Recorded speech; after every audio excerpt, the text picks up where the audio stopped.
pola jorsa, pequena malladera. Ouve morrer. Non por iso, Manel, por iso mal serás morrer como a todos cando che toque, pero ninguén se sabe cando. Pares mentira, muller, que dijas iso estando aquí. Ou non recordas o que lle pasou ao meu difunto marido, que Deus o teña na gloria? Con noso amigo e tamén o noso veciño Sindo. Ti non o sabes, non? Voucho contar. Era de noite, e estábamos xa na cama para dormir, e de repente escoitamos un ruido. Blum! Entón, o meu marido levantouse a ver se pasaba algo, se desexáramos algunha fiestra aberta, algunha porta. Nada, volveu á cama, pero dali, a 5 segundos ou así, volvemos a escoitar outra vez. Blum! E entón saiu afora a ver se pasara algo, e viu unha luz alá, ao lonxe. Quiso achegarse, pero polo medio do camiño, sentiu un peso no ombreiro que lle impedía continuar, e deuse conta de que estaba no medio dun enterro, no que 4 persoas levaban a caixa e el coñecía 3. Cando a visión desapareceu, continuou e viu que a luz viña da casa do seu amigo Sindo. Petou, entrou, preguntouse se todo estaba ben, dixeronlle que sí, volveu a casa, informoume e tal, pero díosome que a mañá seguinte non fora lavar os panos como sempre, porque aquilo non anunciaba boa joira. Efectivamente, levantámonos a mañá seguinte e deronnos a noticia de que Sindo morrera, cando a noite pasada, cando o meu marido estivera ali, non estaba nin doente. E todo aquilo anunciaron un bater na porta.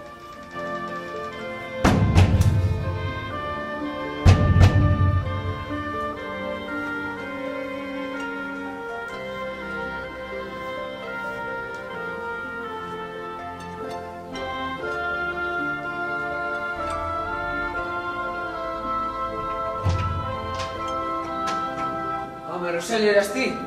Que susto nos deche. Veña, pasa, pasa. Ponte a carón do lume. Estamos a falar das misas de morte. Que a todos nos achafan. A todos. O carallo é que non sabemos cando. É mellor así, que senón vivimos con medo a morrer. Anda, ponme unha cunca de viño, que veño de regado de rachar leño.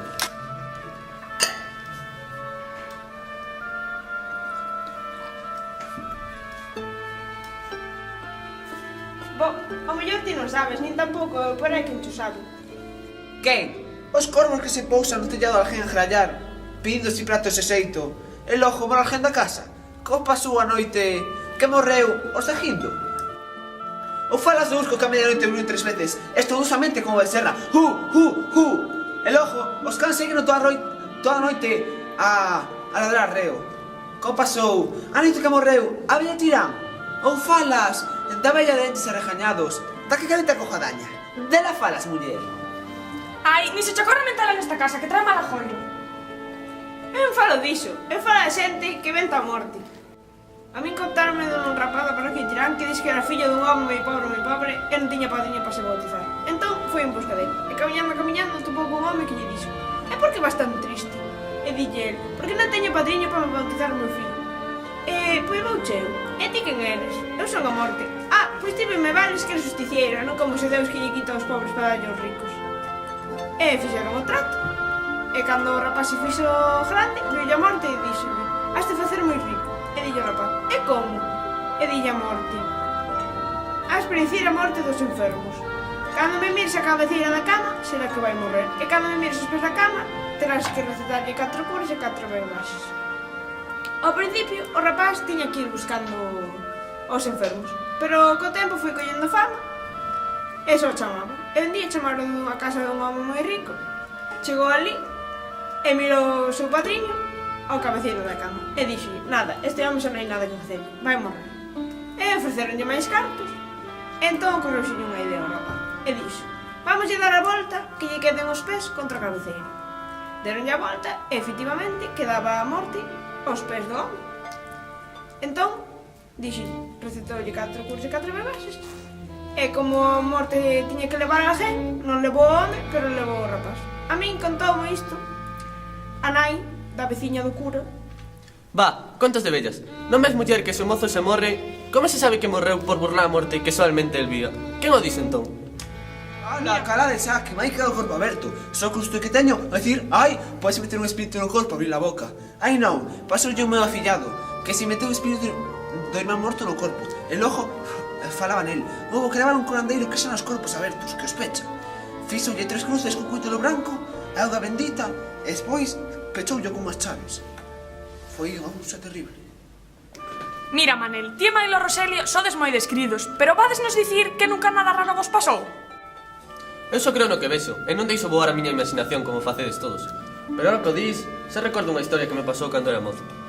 O crego da miña aldea, que pertence á parroquia do Maio, pasmábase de que todas as noites soaran as campás sin que ninguén supera quen era o campairo. Mandaba ir vixiar, pero ninguén atrevíase. O caso é que a miña familia deixa todas as mañás as vacas a pacer alrededor da capela. Unha tarde olvidaronse ir por elas e tiveron que ir á noite. Ao chegar ali, encontráronse a capela toda iluminada e escaparon correndo, perdendo polo camiño mandís, zocos, ata os panos a cabeza perderon. O caso é que a chegar a casa, díxeronme: vai ti, Rosy, vai ti que es valente. E ali fun. A noite seguinte estaba de sentinela na capela. Ao principio non ocorría nada, ata que chegadas 12, unha lousa levantouse do chan e saiu de baixo un crego que foi tocar as campás. Morto de medo, non lle dixen nada. Pouco despois, volveuse a abrir a lousa e volveuse o crego. Esta vez armeime de valor e dixenlle: ou te das ou mátote, e non volves tocar máis. O crego teuse e dixen: non toco, pero terásme que axudar. E aceptei. Díxeme que tería que facer con ela a misa, e que baixo ningún concepto mirase hacia atrás. E para protexerme, deume un inciso. A misa transcurría con normalidade, ata que a mediados desta, xireime, e vin a igrexa chea de ánimas, que se movían, falaban entre elas, pero ningún sonido botaba. Xireime para ver o crego e xa desaparecera. Revireime de novo, e as ánimas tampouco estaban. Salín fuxindo ali, non podía comer. Ao chegar afora, dime conta que o crucifixo que me dera aquel crego non era máis que un oso humano. Esta historia non lle contei a ninguén, solamente ao cura que me mandara vixiar a capela. Díxeme que tivera moita sorte, que normal era que morrese no instante, ou os poucos días, pero que el non sabía e que fixera un círculo con cero no chan. Eso fora o que me salvou. Ai o tes, e logo dirás, almas que van penando e velo cos teus propios ollos e aínda así pos en dúbida as historias que che contan. Pois vouche contar o que lle pasou ao meu marido, que Deus o teña na gloria, pobrexiño, como o fillo máis vello. Cando volvían unha noite dunha feria de moi lonxe e sen darse conta, pasaron por un camiño que pasaba polo adro da igrexa. Neste descoido atopáronse coa Santa Compaña, que saíra, como todas as noites, a facer a súa rolda, en dúas mingleiras de sudarios. Tremeron co medo cando viron esas almas en pena portar os fachos, e se sentiron co borboriñar das súas pregarias. Intentaron fuxir, mas non foron capaces. O meu marido, que saiba vello, tropezou e caiu, e xa sen forzas non foi quen de levantarse. Cando estas almas en pena o alcanzaron, deronlle tremenda paliza que quedou ata sen dentes. De repente sentiu unha forte dor no pelo e supuso que levaban prendido dos cabelos por enriba das silveiras e tropezándono con canta pedra había. Cando xa pensaba morrer, tirárono dende un alto. Ao chegar abaixo, casi sen forzas, nun tremendo esforzo, levantou a cabeza para ver se miraba o noso fillo. Nada. Estuvo un tempo escoitando, pero tampouco. Quedou inconsciente ao día seguinte. Cando foi quen de moverse un pouco, chegou á casa. Case sen cor, fatal. E o primeiro que fixo foi preguntar polo noso fillo, que aínda non volvera. Apenas 3 días máis tarde, morreu e o noso fillo foi topado, aínda despois, abrazado ao pé do cruceiro. Pois sí que tivo sorte, muller, porque xa sabes que ao que leva Santa Compaña pouco lle queda de vida. E moitas veces sábese quen anda nela, porque ten que isar toques a facer e marchar. Por iso quedan xatos abandoados, muiños moendo sós, bois arando sós. Non pode dicir nin o que lle manda a facer, nin o que ve. E a única maneira que ten de librarse é, se pola noite encontra a un desaventurado a malas horas, pois pásalle o caldeiro, o isopo e o crucifixo e pásalle todos os traballos a él. Pero ainda así, por moito que encontre a alguén así, pouco lle queda de vida. Aos poucos días ha de morrer. Os traballos son demasiado cansados. Así que... O meu fillo contou que cando os condenados o rodearon, deralle tempo a riscar a correa de Santo Agostinho. Un dobre círculo, no ceo e na terra, todo ao mesmo tempo. A continuación, pronunciou as palabras de San Xosé retorneadas. A unha máis claro o sol que a lúa. As dúas tabuas e Moisés. A unha máis claro o sol que a lúa. As tres os tres patriarcas. As dúas tabuas e Moisés. A unha máis claro o sol que a lúa. As 4, os 4 evangelistas. As tres os tres patriarcas. As dúas tabuas e Moisés. A unha máis claro o sol que a lúa. As 5 chagas. As 4, os 4 evangelistas. As 3, os 3 patriarcas. As dúas táboas e Moisés. A unha, máis claro, o sol que a lúa. As 6, os 6 sirios. As 5, as 5 chagas. As 4, os 4 evangelistas. As 3, os 3 patriarcas. As dúas táboas e Moisés. A unha, máis claro, o sol que a lúa. As 7, lámpadas. As 6, os 6 sirios.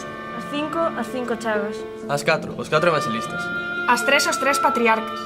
As dúas táboas e Moisés. A unha, máis claro, o sol que a lúa. As 8 portas do paraíso. As 7, lámpadas. As 6, os 6 sirios. As 5 chagas. As 4, os 4 evangelistas. As 3, os 3 patriarcas. As dúas táboas e Moisés. A unha, máis claro, o sol que a lúa. As 9, os 9 coros dos anxos. As 8 portas do paraíso.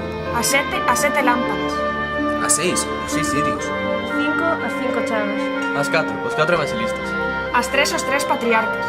As dúas táboas e Moisés. A unha, máis claro, o sol que a lúa. As 10, os 10 mandamentos. As 9, os 9 coros dos anxos. As 8 portas do paraíso. As 7, lámpadas. As 6, os 6 sirios. As 5 chagas. As 4, os 4 evangelistas. As 3, os 3 patriarcas. As dúas táboas e Moisés. A unha, máis claro, o sol que a lúa. As 11 virxes. As 10, os 10 mandamentos. As 9, os 9 coros dos anxos. As 8 portas do paraíso. As 7, lámpadas. As 6, os 6 sirios. As 5 chagas. As 4, os 4 evangelistas. As 3, os 3 patriarcas. As dúas táboas e Moisés. A unha, máis claro, o sol que a lúa. As 12, os 12 apóstolos. As 11 virxes. As 10, os 10 mandamentos. As 9, os 9 coros dos anxos. As 8 portas do paraíso. As 7, lámpadas. As 6, os 6 sirios. As 5 chagas. As 4, os 4 evangelistas. As 3, os 3 patriarcas. As dúas táboas e Moisés. A unha, máis claro, o sol que a lúa. As 13 reinas do sol. Os 12 apóstolos. As 11 virxes. As 10, os 10 mandamentos. As 9, os 9 coros dos anxos. As 8 portas do paraíso. As 7, lámpadas. As 6, os 6 sirios. As 5 chagas. As 4, os 4 evangelistas. As 3, os 3 patriarcas. As dúas táboas e Moisés. A unha, máis claro, o sol que a lúa. Ante as palabras de San Xosé retorneadas, os defuntos non foron quen de facerlle mal. Mirábanse mentres o arrodeaban desesperadamente. Cando por fin quedou só, agarrouse ao pé do cruceiro e ali quedou inconsciente. Vedes, o que nunca convén é andar a lixeira cos defuntos.